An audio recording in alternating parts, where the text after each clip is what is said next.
On to the next project na sina Sofia Pablo at Allen Ansay na mapapanood this time sa big screen.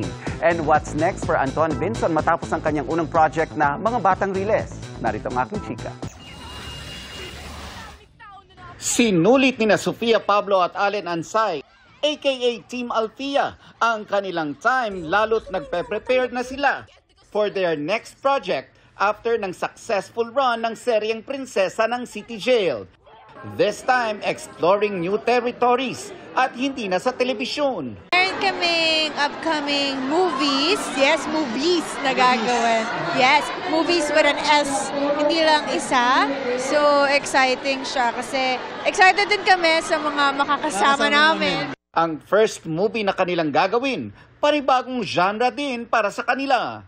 It's horror. So, abangan! And also, ngayon talaga, mapapansin nyo sa amin ni Sophie, sasabay na sa akin si Sophie sa pag-gym kasi medyo pinagpa-prep siya for our next show na hindi pa pwede sabihin. Si Anton Binzon naman, very thankful sa naging pagtanggap ng mga manonood sa kanya sa unang project niyang Ang Mga Batang Riles. Ipinakilala na rin siya sa Saturday afternoon school drama na Maka Next Chapter, kung saan kasama niya ang co-star niya sa Mga Batang Riles na si Rahil Birria at Campus Cuties 2025 Grand Winner Mad Ramos. Hindi ko po ini-expect yun eh, pero grabe po yung pagtulong sa akin ng Maka kasi...